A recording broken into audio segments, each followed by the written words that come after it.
because you have to build your bones in whatever you're building or you're doing before you can then talk about it.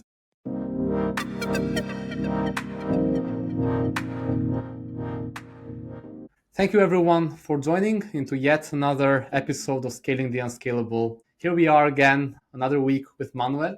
Today's topic, thank you Manuel for being here. Of First course. of all, Always a pleasure. Let's just really do this. It's good. today I would love to talk about social media a little bit. It's a topic I've been exploring as well, also personally in my LinkedIn in the past couple of weeks with some feedback also from my followers and community. It's a topic that both you and I know very well because we are very active in various platforms. So, yeah, maybe I would start with a post I did a couple of weeks ago. I did this post about building in silence, where I said that I love people who do that because you have to build your bones in whatever you're building or you're doing before you can then talk about it, right?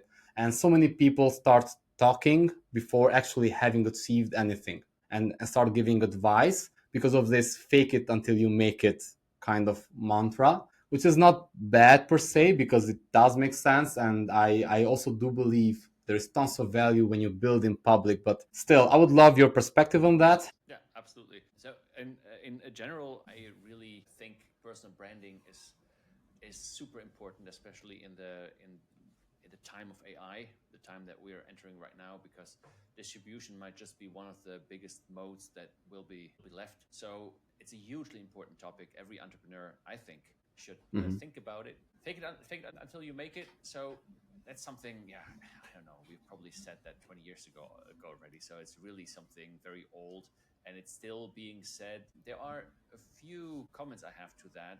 Fake it until you make it has this one thing where I think that's the positive side of it, that you basically you are a few steps ahead of where you actually are, but you already know you're actually building it, and you are talking about the dream, but not the dream, the big dream in a few years maybe or in a decade, but the dreams are the dream. Okay, we are building this. We all almost have it, and that's You are projecting we are where projecting you want kind to of be. exactly. That's a good word. And I think that is very important because you're also faking it a little bit, or you're projecting in your mind, because otherwise you just wouldn't start, right? And you just because it will be just too steep. So you're kind of saying, okay, we're almost there. We almost got it. We almost have this feature. We almost whatever. So, and I think that part of fake it till you make it is probably healthy and probably also good. There is this other part of just pretending, and Okay. that part is something that's the really fake part,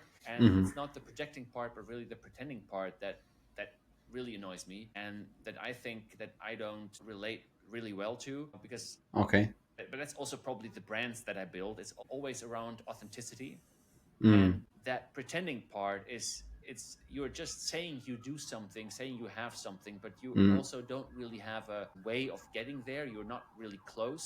You're just saying something to put a lot of shine onto something but not a lot of substance, and I think you always need to have the substance there. So I really like that post, and I also really like the saying of you need to build your bones first, or you need to have it in Yeah. your bones. It's a good saying. You also put it into your post, that there's a lot of truth to it. So you can pretend to be something, but you are not that. But if you project something, you are close to that. That's very different. So while you're building the bones, then for early founders, and even if you don't have a product yet, you don't need to pretend. You don't need to project. You can just talk, and that's the whole build in public kind of part of it. You can just talk about what you're actually doing, and you can share the struggles that we all have, and we all know entrepreneurship is freaking hard. It's this roller coaster thing, It's and crazy we hard. all have the struggles, and we don't need to pretend. We don't need to just pretend to be something. We can share the journey. Actually, it doesn't always work in all settings, but in many settings it actually works.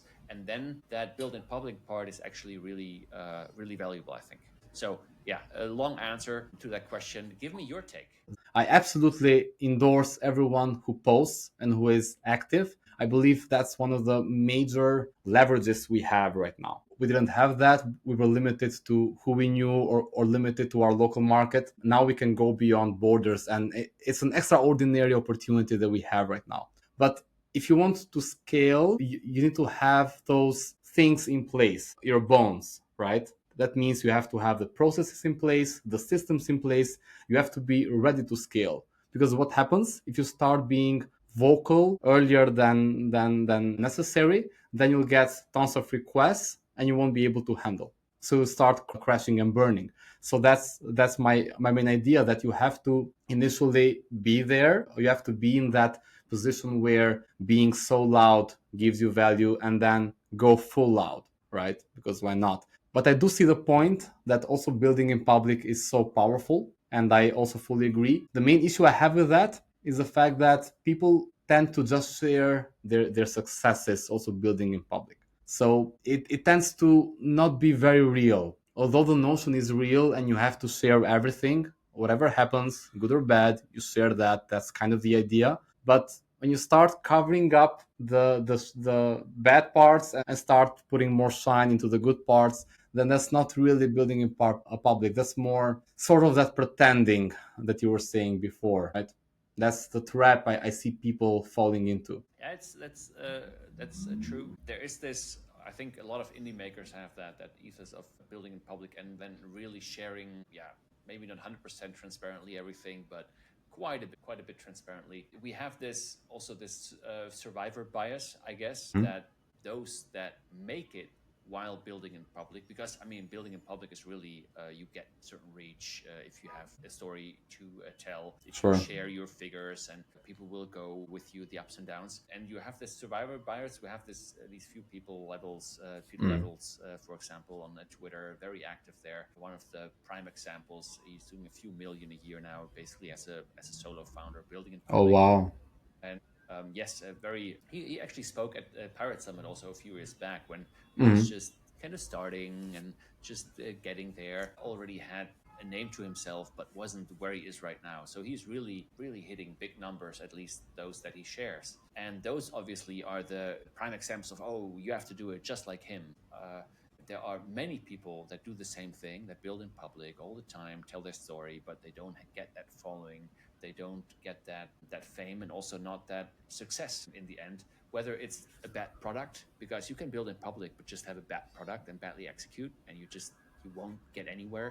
And you Hmm. can build a great product not being active, and you sell the product and then have the marketing in any other way. So build in public is definitely not a sure way to get somewhere, but build in public is a great way, because what you get is you don't only get reach, and you get people that kind of follow you, follow along, like you, and like your story, and cheer you on your journey. Hmm. You also get a ton of feedback, and that is incredibly valuable. We all Yeah. know that as an entrepreneur, we need feedback, and we are often stuck. I have done this mistake plenty of times. You're just stuck in, oh, I know what the customer needs. I know what the value Yeah. proposition is. I know what the product needs to be like. And you talk to a few people and you think like, okay, yeah, I've figured it I out. have all figured out. Yeah, and then you launch the product and you say, okay, yeah, kind of solves an issue, but actually no, it doesn't really solve an issue. And yeah, that's where I Hmm. come from. So there are no sure ways, but if you have a certain skill in communicating, it's a very easy way to just share your story. Because I mean, frankly, if we don't if we share it and just a few people read it, it doesn't matter anyway, right? So Hmm. so you so True. so what I want to say is there is nothing wrong with sharing, and if you start to have a following, then it becomes really valuable. And usually sharing it gives you a few key insights, I think, because it forces you to actually think, to actually structure something, to think about what is it that I'm doing, and to I have to articulate well, why am I doing something, what am I working on, what am I working towards. And if you do that, it's kind of like a public journaling. And Hmm. I think that can be extremely valuable for yourself. So even without an Hmm. audience, this makes sense. I do believe building a public is really important if you're building for your followers, because I fully agree that feedback right there is crucial. and it could help you steer the product or your service or whatever you're doing into the right direction. And as we have also talked together from time to time, nowadays, but even before, but certainly nowadays even more, the most important part is that market validation and finding that product market fit and going into the market, right? That go to market strategy is the most important part. It has always been, although a few people have said before that the product was important. Of course, it's important as well. But I mean, you might have the best product in the world. If no one knows about it, then it doesn't really matter. So that could be a point for the people who build in public, because they share that product or what they're doing to the world. And definitely there's value there. I just see so many young entrepreneurs, so many people starting out who just start giving advices about entrepreneurship, right? And I mean, that's okay, because of course you've had your journey, you've had your path, that's fine. But I personally haven't started saying a word about entrepreneurship after for the first 5 years. And I started talking after the first 5 years gradually. And now, of course, I'm quite confident because I believe I've gained that experience to talk about a few topics. But before, in the first 5 years, I really felt I was not really adequate to talk about anything. And I don't believe I was, right? Because you're building your bones, you're actually learning. So that's why I did that post in the first place. So I said I love people who build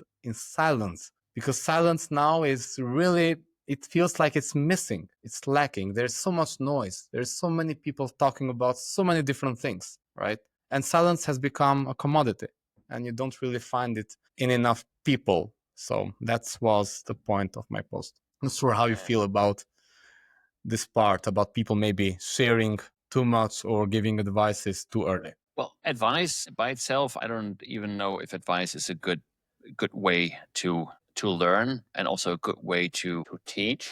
Our opinions, strong opinions about topics. Yeah. So let's dissect this a little bit. So advice by itself is not really valuable if you are not in the same situation, if you are not, maybe even if you're not Context the same matters. person, really, Yeah. because everybody has a different kind of approach, and there's also a different time. So if Mark Zuckerberg would give advice on how to start a company today, it would just fail, because it's just Yeah. a very different environment, a very Market. different context, very different market, certainly.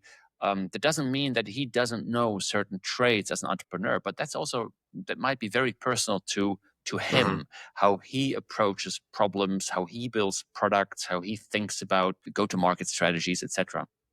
So the best thing is if you just share what you learned. So basically, I did this, and this is what I learned. This is, I think, a valuable way to also consume something. I don't think it's a very good way to say, all right, but this is what you have to do. So if I tell you, listen, this is what you have to do, because then it's going to work. That's not very helpful, I think. That's not very productive, and that's not very likely not going to work, because I can just say, all right, I was in this context, this was the situation, this is what I thought, this is what I did, and it worked. And then you can say, all right, what parts of this can I actually take and right? incorporate, Exactly, and incorporate into my processes and into my how I work. And also, there are these recipes that are always recipes that you look at in hindsight. So I did this, and now I'm successful. You can hint at it, because I did this, I'm successful now.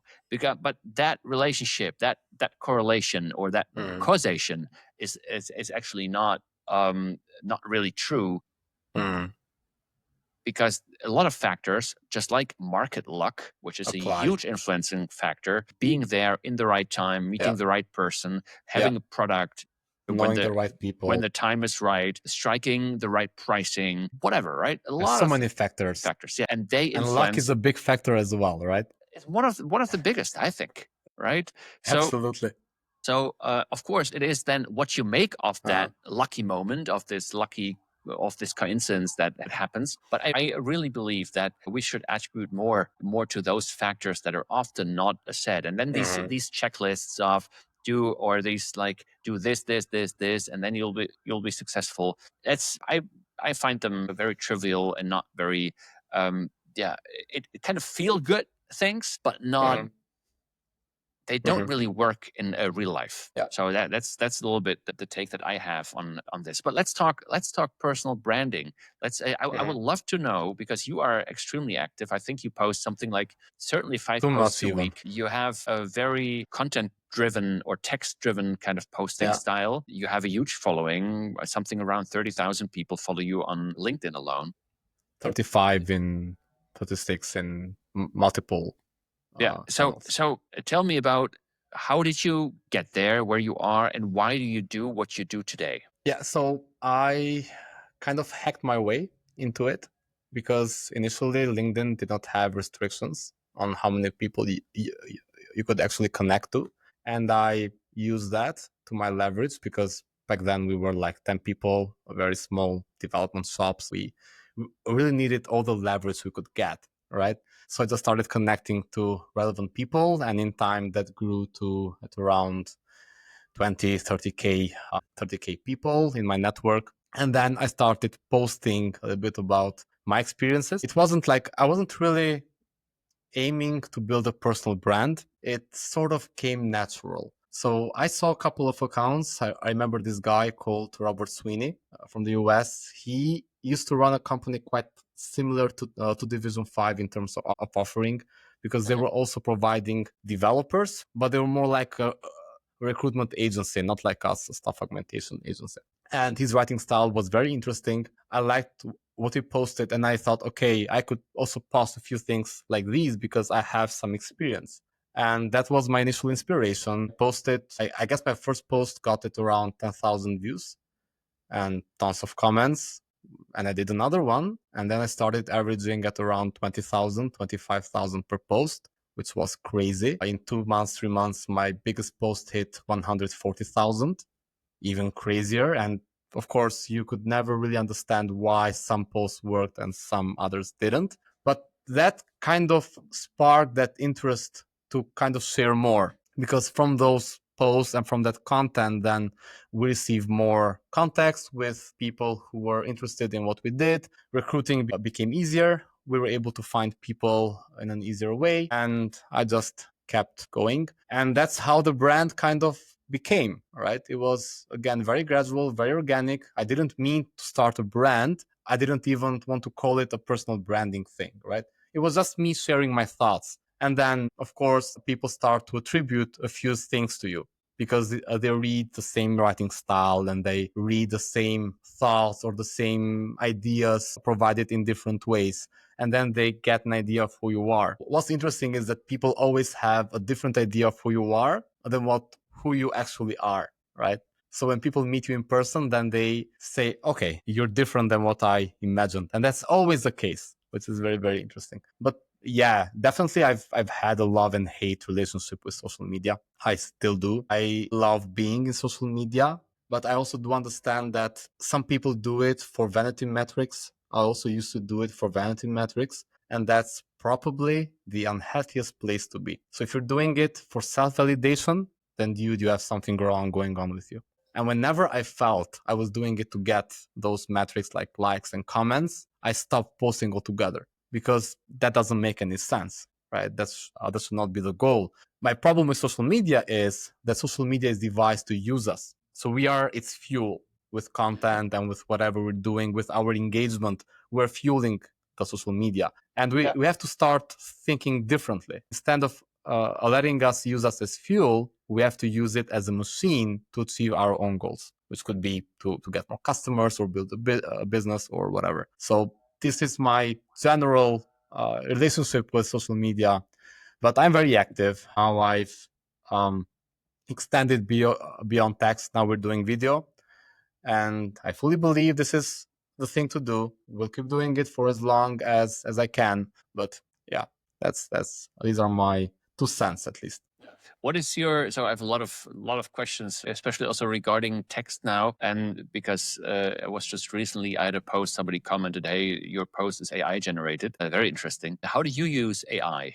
I don't right now. In social media, I don't. We tried in the first couple of months with the social media manager we have here at Division 5, but it just didn't feel like me. And I restarted writing all the posts by my own. So I maybe use it to polish a little bit. Or sometimes, because I'm now writing longer posts, I tend to not know how to finish the post. And I just feed it into the AI and say, give me a couple of ideas of how to end this. And I just can get it done quicker. But right now I don't, because everyone else is doing it.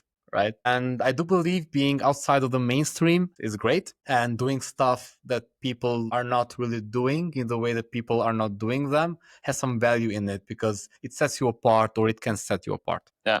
So I really don't yet know how to use AI well, because I have Okay. the same feeling. So I do use AI, but for a lot of posts, I just like you said, doesn't really work well, because it sounds very it's very much the same structure It's very over and generic. over again. It feels like a structure is generated by social media gurus 3 years ago or something, with a hook and a certain, then put bullet points there and then a question in the end or something like that. That would be a typical post that people would post on LinkedIn. It just doesn't feel right.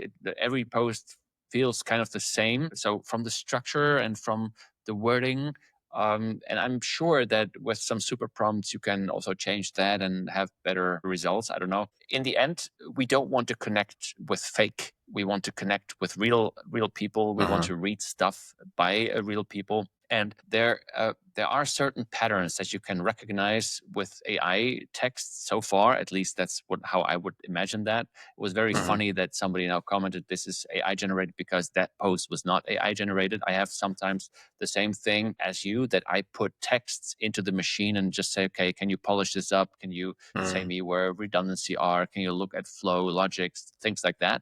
Yeah. And that is really helpful. But I have to tell the machine really to not change too much, so it becomes AI again. So we need this a little bit messy, a little bit imperfect kind of text style. Yeah. Actually, the post that I posted did actually have a spelling mistake in it. So that was a clear sign that it was not AI generated, I guess. And it also annoyed me. I posted it, and then the typical thing you read through, spelling mistake, but I didn't want to change it because Yeah. algorithm, Don't etc. edit. Don't Yeah, edit. exactly. You don't want to edit a post, and I also didn't want to redo it, and a lot of stuff on my plate, and it was just written just in that moment, kind of. So I think we all need to use AI really cautiously. We are really good at detecting it, at least at the moment. And I'm not saying AI is not delivering good results, but they're all same. Certainly with branding, you don't want to be same. You want to really stand out. And Absolutely. I'm even considering, also because of this post that I just did, and where somebody accused me of, hey, you just wrote this with AI. I'm just thinking about, maybe because I do it all the time, I just write everything in low cap letters, something. Okay. Because I read all my emails, all my text, everything, and a lot of comments I also just write with low caps. So because I can just write faster like that. Sure. And maybe to have my posts also again have this kind of, this feel of being not from a machine. I also write long form texts in Substack, which I really enjoy. It just helps me structure thoughts. I haven't done that for a few months now. I've started it. I really want to do it Same. more often. It's just a really good process, and this the same there. You cannot, or you should not, I think, put AI content out, because if I would follow you and you would only send me AI content at the moment, at least, I would unfollow you. I would just say, okay, it's just something. It It's doesn't, not genuine. it doesn't Yeah. come from the heart. It doesn't come It's not the real from a human person. place. I agree. And essentially, if that's an AI machine, AI can produce, I don't know how many posts a day without So many. getting tired, without anything. And if there's no effort in there, It loses the meaning, the value. it Effort gives value. might be of good value, but I want to read something written with a certain amount of effort in it, because I agree.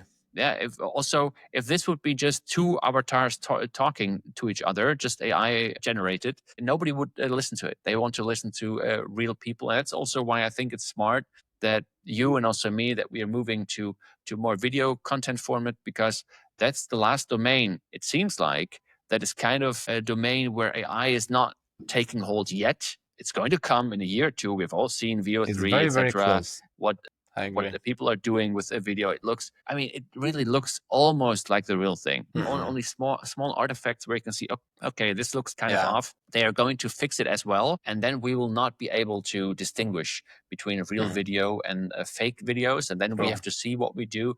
But I really like the video format because you cannot really fake it as well yet, and it takes more time, etc. And it's just really you and I talking. And I don't want to listen to, I don't know, a Naval avatar or an Elon Musk avatar, whatever a machine is saying. Nobody cares about that. Yeah. Exactly. Yeah, you can have hundreds of them, and I just wouldn't listen. I want to listen to the real person, to the real thing. Sure. And I think that's also not going to go away in 10 years. I might be wrong. I might be so good that I don't care in the end anymore. But to be honest, to me, real feels different still. And I want real. Yeah, real will become even more valuable as AI just grows and expands into more domains. Yeah, totally agree with that. Will be just more valuable. And it's funny that you mentioned that spelling error, because I've been telling also to our social media manager that I want to put a spelling error in each of my posts now. Just to showcase it's not AI written, right? Just to make sure that everyone knows this was written by hand. Yeah. Something that many social media creators or influencers, if we can even call it like that, influencing is relative, face is so much hate, right? It's so much people or so many people who write or comment into your posts and who are very annoyed about your posting. Especially people close to you, they are the most annoyed because they feel like you're boasting, but you're just talking because of whatever reason. But it always comes across as you are arrogant or conceited, or you're, boasting about something. And especially people who don't do that themselves. So I've always felt that this is more like a self-reflection. So these people hate on you because they hate on themselves for not doing that.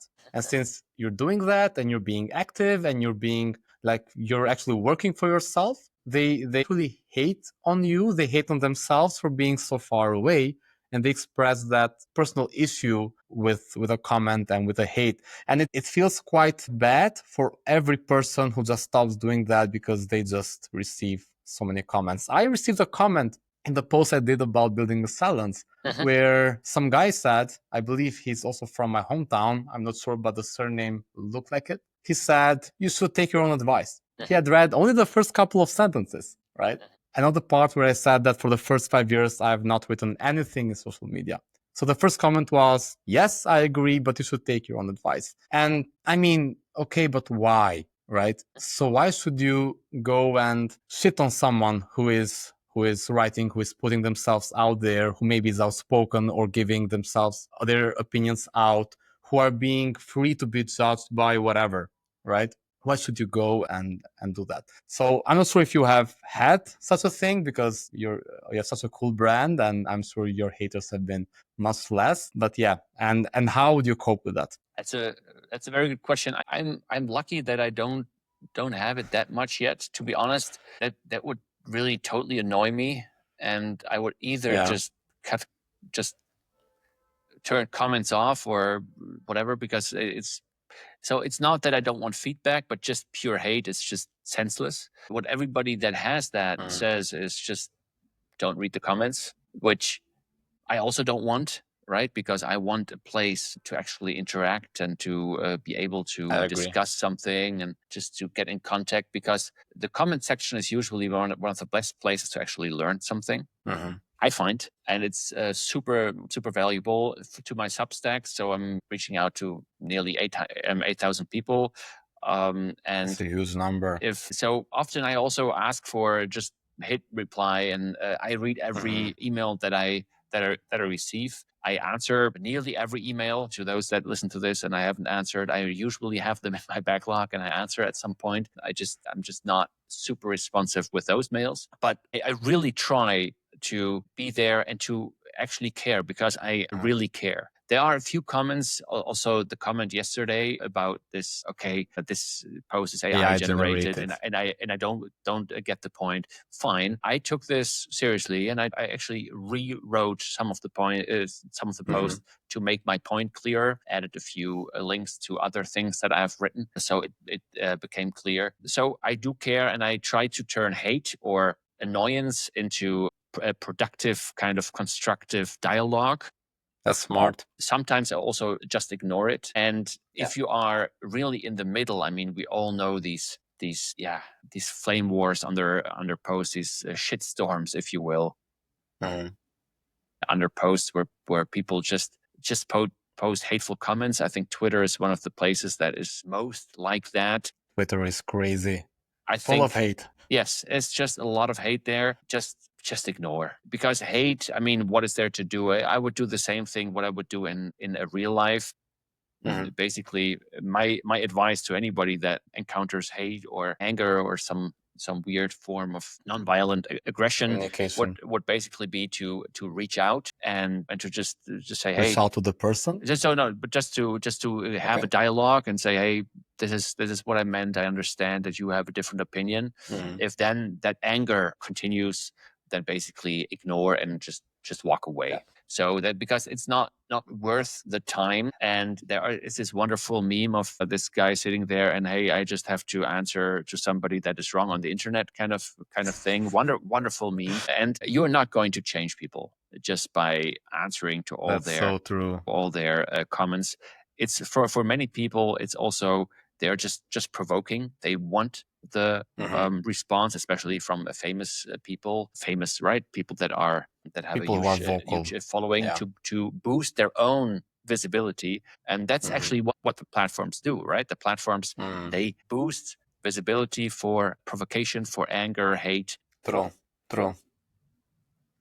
Things that just provoke these reactions, these kinds of reactions. And that's why you also get them, because then they get noticed and they have some internal feeling, sense of power. So just ignore, just the haters, just don't bother with them. The funny thing is, or not the funny thing, but the interesting thing is that I always ask myself, who are the people that actually do this, right?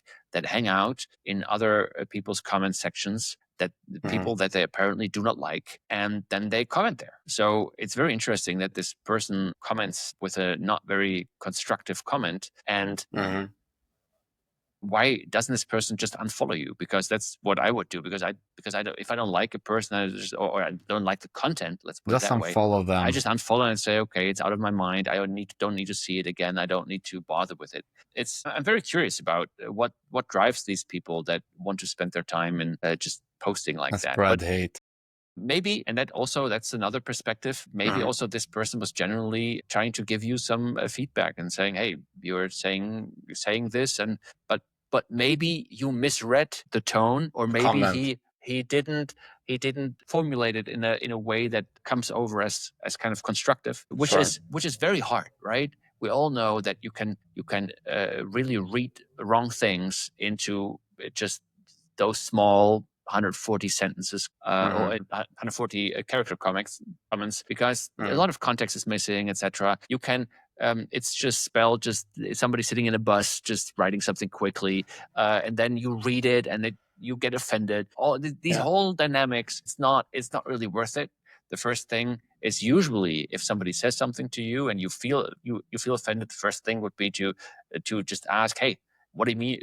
What do you mean? Can you please clarify? Because it feels kind of I'm understanding this wrong. But yeah, communication is tricky with humans. And the tools that we have are not for making better communication. So we're all connected through these tools, but actually communication is actually breaking down.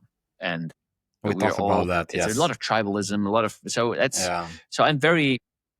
We're not ready for this. Yeah, I'm very kind of how to say that I'm not very happy with these tools. I'm not a big fan, if you will, but I use them because it makes business sense. Social media, you mean, right? Yes. Yeah. Cool. So something that happened a couple of days ago, I did this other post about software, because that's one of the topics I talk more specifically about, building software teams. And I believe there was this guy from the US who maybe has interacted in a couple of my posts. I don't really remember. And he commented, he said, you make up all of these stories all the time. And I don't know the guy, he doesn't know me. Maybe he has seen a couple of posts, right? And I commented back, I said, this is very true. Your choice, leave it or not. And what would you have done better, right? And someone from my network sent me a message and said, why don't you block them? which could be a normal reaction. And maybe me 4 or 5 years ago would have done that. But I said, why should I block them? Because for once, they are providing engagement. So they're engaging with my posts, and my posts will get more reach. And second, they have their own opinion, which is totally fine. They can believe whatever they want. I don't need to change them. They don't need to change me as well, although they try. But that's fine, right? I'll just start, I'll just comment and I'll just give my point. If it works, fine. If not, that's just boosting the post. And she said, okay, I'll start doing that as well. Because people are just so, we tend to deflect hate. We tend to try to be in that positive bubble of our own, right? And not really have that criticism. So I would really distinguish between hate and between negative feedback. Not senseless hate, of course. If somebody is critical, then it's fine, I think. But if it's just baseless hate, so I did this post, which turned out to be a political post in the end. I just talked economy and Trump tariffs and tried to make sense of why the tariffs are there. And this, I don't know, I don't really remember. I probably get the numbers wrong, but something like 300 comments or something. A lot of discussions. Honestly, at some point, I just stopped reading all of them because they were really going back and forth, and one side, the other side. And it was for me, it was not really about politics. It was about, okay, there's this new US president coming in. He's really doing this tariff thing. Why? And because every economics expert would actually say, okay, these are the impact of tariffs in the long term are certainly cannot be good. There are other instruments that work a lot better. Why is he actually doing that? So I had a generous kind of thing, and I asked ChatGPT, and ChatGPT gave an answer that, or a few, and one that sounded plausible, and I just posted it. And that was basically it. And then this whole stream of comments through over weeks came in, and I just let the comments section just sit. And I answered the first, I don't know, 50 or something. And then I just said, okay, thank you. I'm out of here because I also have another job right. Or a job in general. And yes, exactly. So, and that, that's fine. And I'm also thankful that I sparked discussion there. It was for 50% or a little more, maybe. It was actually, I think, also a good discussion between people that learned from each other. But there was also just a lot of just senseless, no, you're lying, no, this is true. These typical like political kind of things. Emotional reactions. Yeah. To political topics. Exactly. So, if you want engagement, this is certainly a way to garner engagement. I don't want to play that game, to be honest. It's fine. So I would also not block people usually if somebody is just really annoying me. I have a few commenters right now under almost every post, which just put AI comments in there. Clearly just AI. Didn't you know that by the dash, right? Yeah, the end dash is they're terrible, yes, but also it's clearly it's just posting a question because they want engagement. They want me to answer to them. I don't like their comment. I don't comment on it because to me it's clearly AI. I also do not block them yet. I had a few people that, I don't know, like 6 posts in a row, every time a comment, which was just really, really annoying, not really adding to the discussion, not really thoughtful. So I might block people like that, to be honest. But the commenters who comment AI. Yes, just if I know, just the bots, because I want human interactions there. Otherwise, it just doesn't make sense. Otherwise, I'm out of that game. So I agree. The worst thing that could actually happen, and I mean that's not totally a dystopia, is that that really most of social media is going to be AIs talking to AIs, just to push it's for. It's already almost there. You think so? Yeah, there are so many AI posts, so many AI comments. It's true. It's true. There. I'm very hard with filterings. Actually, that's I don't know if that was a good idea, but I'm connected to, I don't know, 15,000 people or so. I have following of 20 something thousand. And at one moment, I just unfollowed everyone. And then I started to follow selectively, which was not a super good idea in the end. You unfollowed 15,000? Yes. How? Yeah. I had a script run, right? So I didn't do it. I didn't do it by hand. I just had a script run because that's crazy. yeah, it was just too much. And because I try to have a clean feed, a clean, like, not I agree. like it's, I and understand. I love to have people that I actually want to follow. That's on Twitter, or now X. That's actually an interesting feature, I think, that you have these kind of lists. And I usually just follow lists there. I don't use X that much anymore. I use it from time to time because it Makes gives sense. a good glimpse into what is happening in real time. But there's also a lot of just misinformation and a lot of hate, as we just said. X feels like the world put in social media. That's what X feels like to me. There are no filters whatsoever. It's everyone doing whatever they do there. Yeah, It's crazy. yeah, you really have to curate your experience, because you can have very different experiences, very negative experience, very positive experiences. I'm on Blue Sky as well, and Blue Sky is yet another bubble.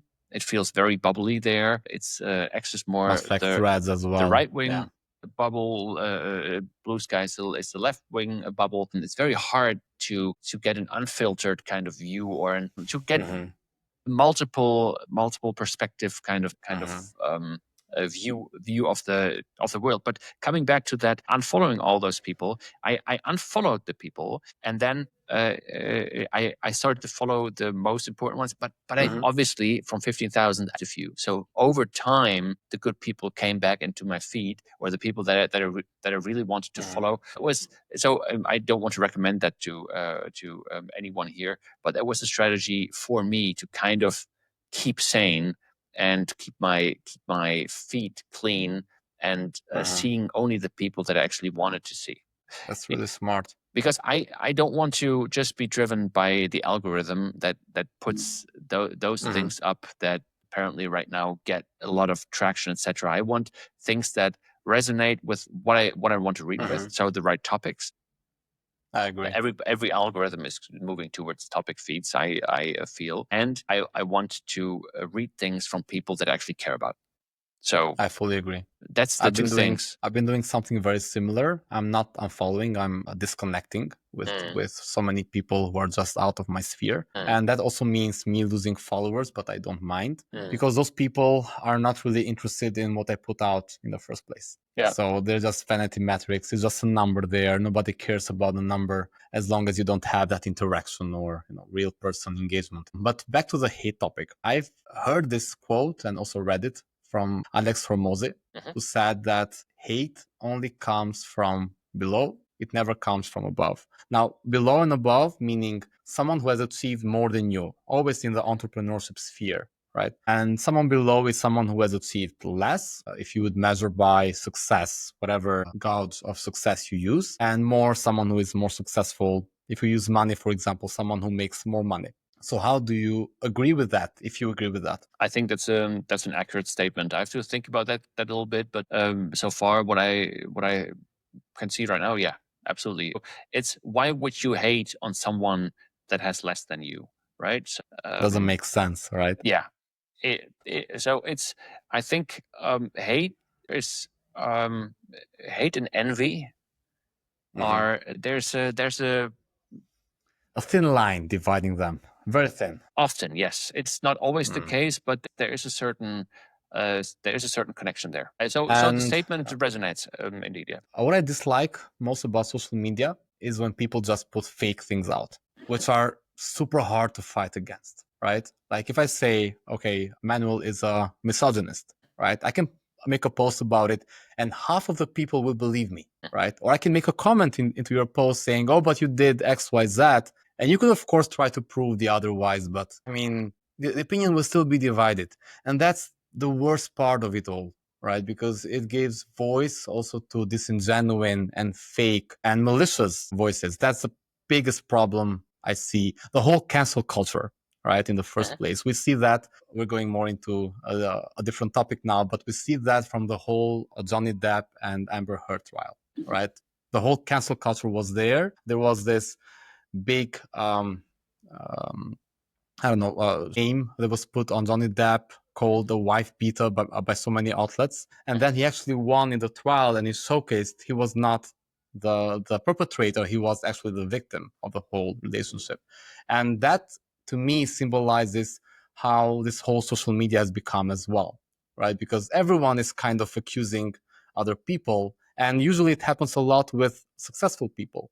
You see that very, very often with everyone who is very successful economically. For example, soccer players, they get some women who always accuses them for raping them, and that could be true, right? I'm not saying that that's always not true, but it's in so many cases not true, because these women only put it out when they become famous, right?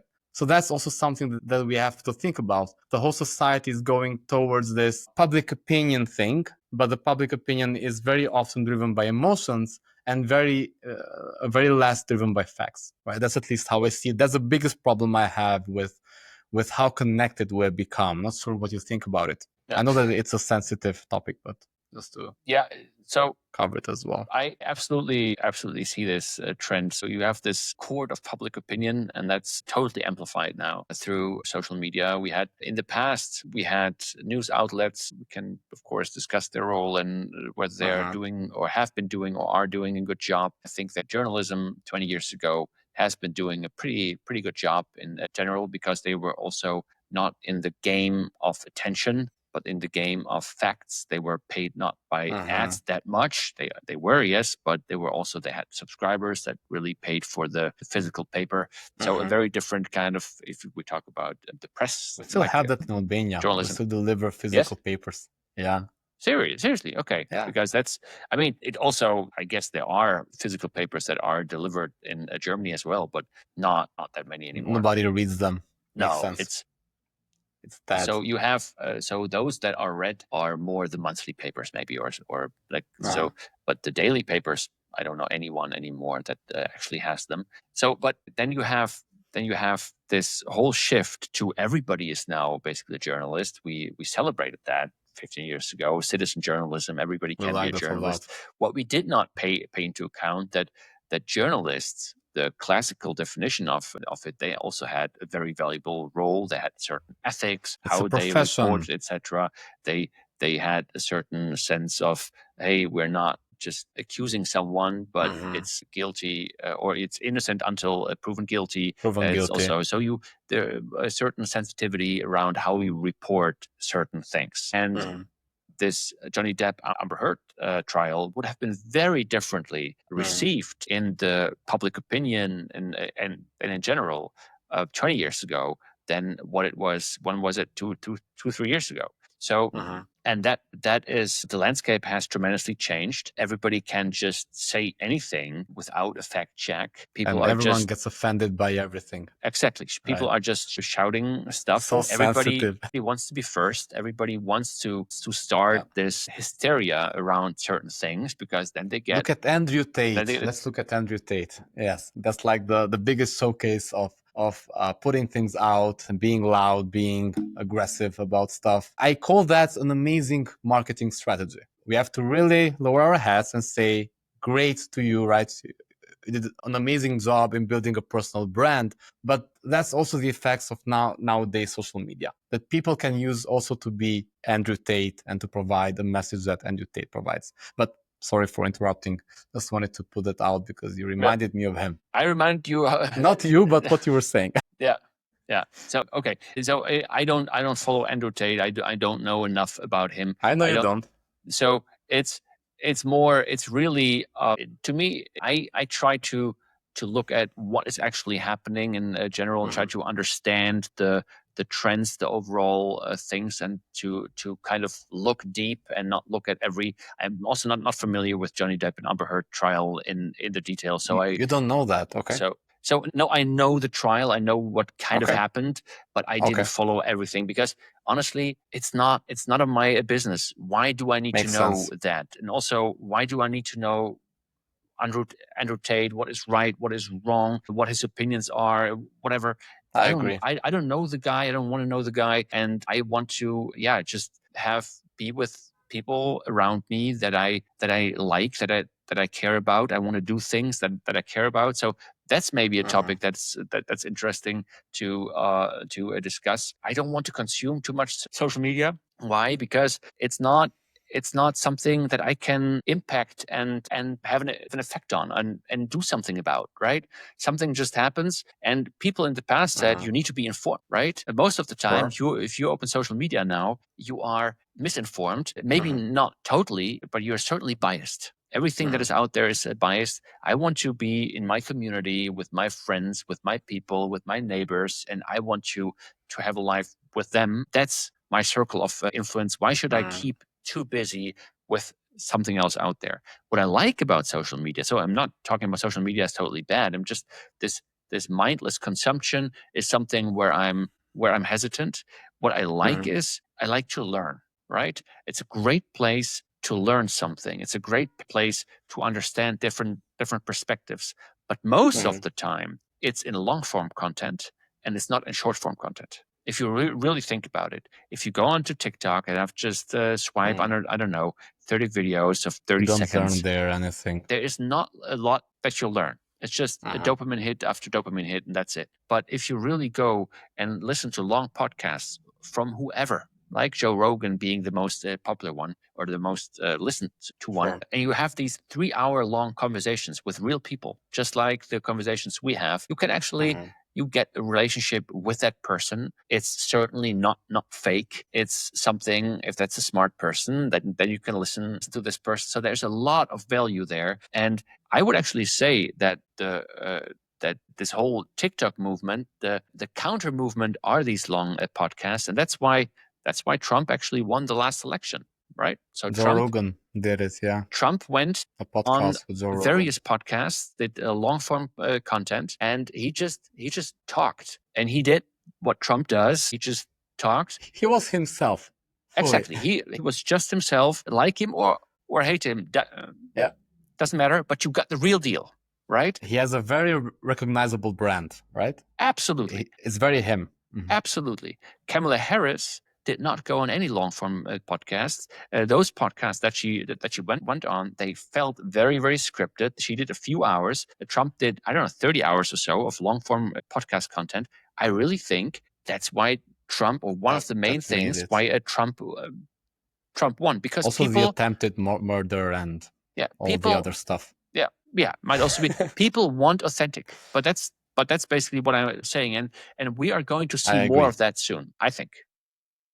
So, I fully agree. So a difference that I've seen from short form and long form, because I'm very active on Threads, which you know, for 1 year now. I like it there quite a lot because the engagement feels real. So differently from LinkedIn, where you do longer form content, the comments feel very wide apart. So you make a comment or someone comments and then you get a response, but that comes quite late. It feels very much like email. And Threads, I believe also Twitter is very similar or the same. Feels a lot like talking in WhatsApp or Slack or in this real-time communication, because you put a comment out and you get a response very, very quickly.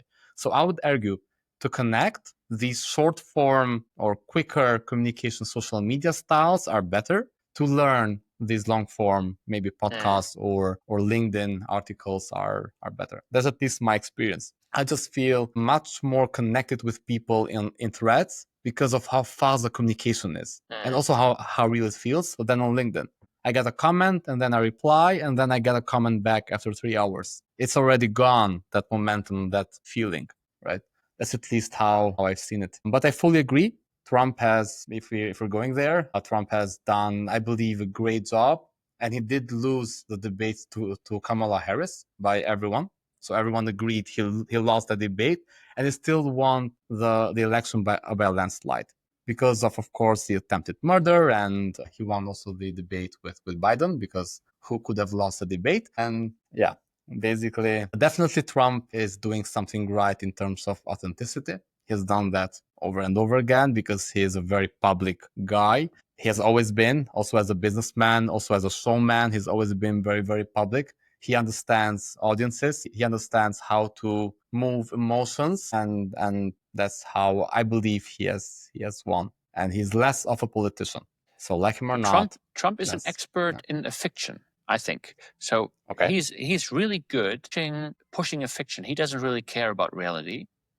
Like a fiction in terms of story, you mean? Yes. Right. So he's a TV guy, basically. So he's a very So good, man, very good TV guy. So he just thinks about what would be a great story, what would be a great story to tell, and he can he's very good at starting a narrative, the whole Greenland thing and that whole stuff. I mean, convincing everyone that that's right. so and he starts these things and he just tries certain things out and he just looks what sticks and then he spins that narrative, and that he does really, really well. But let's not do politics. That's not something that I find very interesting. It's and also it's very divisive and not I don't think in the world not very constructive what is happening right now. We need to solve real problems. That's what I want to focus on. And let's more talk about social media and how to use that for business as an entrepreneur, etc. What is your that's maybe also something to close off. What's your outlook on this? So if you look in the next 1-2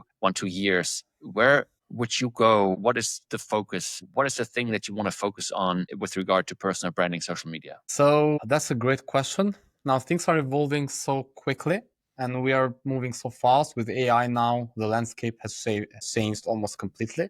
Definitely, as you also said, the video content is great. And I personally aim to do more of that. I've also been wanting to do also solo videos as well, but it's also a matter of time and having the right headspace, which I don't have right now for various reasons. You have the main problem with social media is that you have to be active, very active, to actually get something out of it. So you have to consume as well, because these social networks reward you if you comment in other people's posts. If you don't comment, then your engagement will also drop.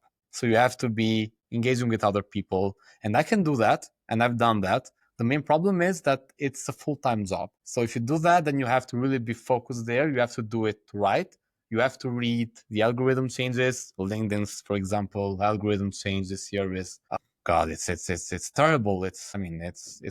We don't understand what's going on because we don't know how to put something that the algorithm likes, right? It's just shifting every day. But you have to be there. You have to read all these influencers talking about how these social networks are changing. You have to be there.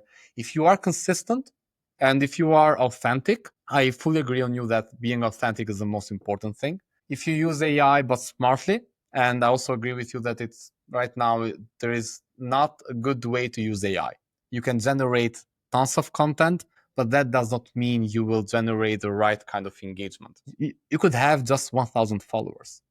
And with 1,000 followers, you could make more sales than someone with 30,000, 40,000, 100,000.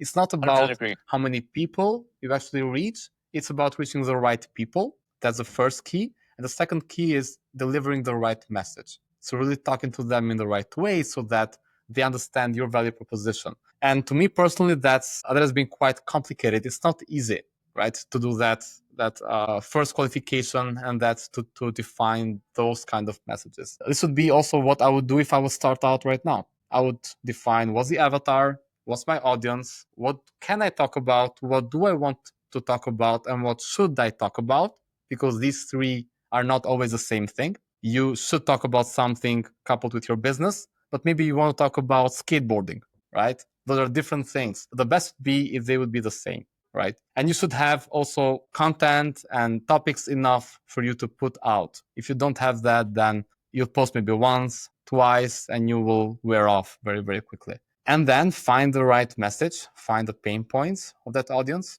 and communicate clearly what your value proposition is. I would only use social media if it's providing you a benefit and not a self-validation benefit. That's so harmful. That's so bad. If you need self-validation, go see a therapist. Social media is not the place to be. If you want likes, if you want comments, go hang out with people, make friends, right? It's not the social media part which will make you feel better. It might for a short time, but it's so detrimental to your mental health that I would not actually 100% agree. Advise that to everyone. I'll also give you a very short anecdote. I'm connected to this entrepreneur in multiple social networks. He has 140,000 connections, followers on LinkedIn. Huge influencer. And he rage quit LinkedIn because I believe 1 year ago, because his engagement just plummeted. One day he just got, I don't know, 1/3 of the engagement. He got depressed and he just rage quit LinkedIn.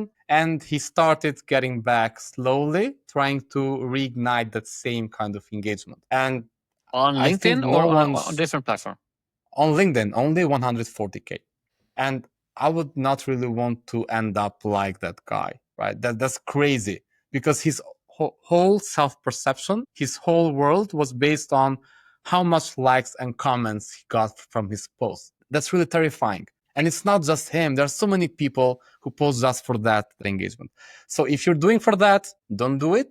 If you're doing it, do it for your own advantage. It should be either economical or self-branding. You should get something out of it. If you're not getting something out of it, don't do it because it's just not worth it. I would really add, because I was kind of active on Twitter, not that much. Didn't or don't really like how the place has changed. Also, LinkedIn, all the time the algorithm changes. Quick note: do you think Elon Musk is responsible for the change in bad or for bad or for Well, good? it really changed when he came Okay. there, and he did. Also, if you look at the post pre-election, that year before the Yeah, election was it's very crazy. it was very biased. It was very clearly leaning towards Pushing the narrative. he wanted Trump to actually win and use the platform to help that purpose. It was extremely clear. And it's not about politics. Do I like Trump? Do I not like Trump? It's more about I don't like that a platform is being pushed into a certain direction. And also LinkedIn, it's clearly that the algorithms change all the time. They have changed in the last months. It's very, very clear. And you are very dependent on these platforms. I've spent so much time there, too much for sure. It's tremendously impactful still, tremendously valuable, and yet it's not something that I want to build that I want Your to put life all on. my efforts on. Yes. So I think the Substack is probably the best go-to place right now for me. Is still the best place where I should be doing more, should be more active, just to have the email addresses to also export them, take them somewhere else, and just email the people and have the reach and also the credibility with those people. I think that's tremendously helpful. I want to start using YouTube much more. I don't know, but more. I'm not there yet, to be honest, but I think it's tremendous. It's a tremendous platform. It's the only video platform of any impact and size, I think. Well, TikTok, etc. But I mean, I'm talking about where are you going for a place to actually look for something, look for knowledge, look for. So, and I still believe video is the future. Everything will be in a video. So I want to do more there. But again, you are on a platform. You're really dependent on, if they don't like what you do, if they whatever, they can just close your account, deplatform you. And it's something that or I shadow don't. ban you. Yeah, exactly. It's something that I don't really like. Nevertheless, I think it's a good strategy also for other other entrepreneurs that are starting out now. Think about YouTube. Certainly, I don't do TikTok. It's because I find it a toxic place. I also don't do it for data and privacy reasons. I don't do Instagram. It's certainly a very, very powerful platform. I just don't. Obviously, I don't use Facebook anymore. I don't know if anyone does, because I mean, even my mom used it 10 years ago. She doesn't go on it anymore. Okay. So I think I don't know where all these active numbers come from, because I think they still have billions of active users. I'm not one of them. So it's really for me, it's a move towards video. It's a move towards, I want sovereignty over my data. So I want control. I want to take my audience wherever I am. Yeah. I'm testing out a little bit of Blue Sky, but those platforms like Nostr, etc. I think they're not there yet, but this is certainly a very interesting place. I'm doing less of X Twitter, and I have to see how much long form content in writing I actually do. Maybe I also switch that more to a video, but also on a Substack, because on Substack you can also just do videos. But it's something that is not 100% clear yet for me, because everybody can write long texts nowadays with AI. They don't feel the same, but maybe it gets so It's very hard people to get so differentiate exhausted by yourself. it. Yeah. So my fears, or there could be a trend where people get really exhausted by it and just say, I'm not going to read anything anymore because it's all just AI and I It's don't all care. fake. So Yeah, it sucks. I think there is a good argument to be made to be the creator, if you will. I don't see myself as a creator, but that's probably the right name, to be the creator that stands for authentic content, not AI generated. So, and if you really have that brand, people are also going to keep you in your inbox. They're not going to unsubscribe, etc. That's very, very interesting. And yeah, it's also a matter of quantity. You have just to put as much content as you can, because these social media networks, they just reward you at weird times, at unexpected times. You cannot be viral by choice. I actually did a post on Threads where I talked about how I made 1.2 million impressions on Threads. I said, here's how I did it. I got no clue and nobody else does. And that post got 50K impressions as well. But that was the case because it's so true. Nobody can control it. So many people are selling these PDFs and coaching courses telling you how to be viral on social media. They're, of course, selling snake oil. That's not, you can't predict that. The sole predictor of virality or success in social media is quantity.